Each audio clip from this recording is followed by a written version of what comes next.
lu fukki fan ak benn Touba mo ngi jànkonteel ak ñàkk ndox mu metti rawatina sax inondation bi nga xam ne moo sonal quartier yu bëri ci dëkk bu sell bi Touba. fii ma taxaw nag mooy grande mosquée bu Touba maanaam mooy ville de Touba te ba jëm yàlla tey jii amul benn saafara boo xam ne ministre bi amal na ko ci dëkk bu sell bii di Touba.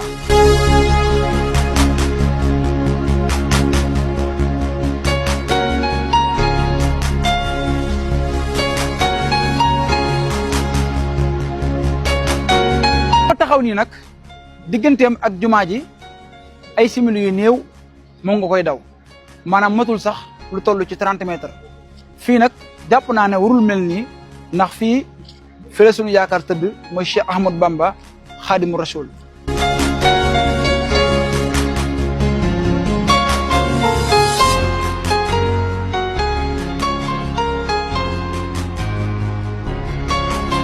bi ñu màggalee ba tey def na fukki fan ak ñaar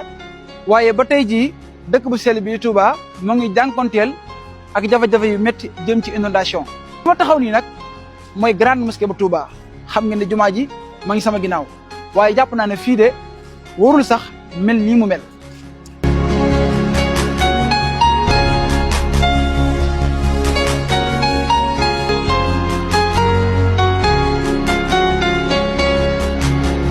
liggéey yu bëri ci Touba saa bu màggal gi day jub si rek lañ koy def ci dëkk bu sell bi Touba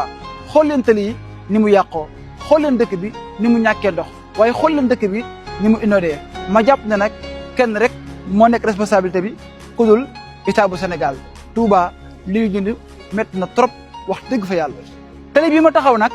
oto yu bëri fi la ñuy jaar ngir dem fi nga xam ne moom moo di grande mosquée bu Touba wala sax ci biir marché Ocass jàpp naa ne nag fii nii warul mel nii état bu Sénégal war naa defaat ay jéego ci dëkk bu sell bii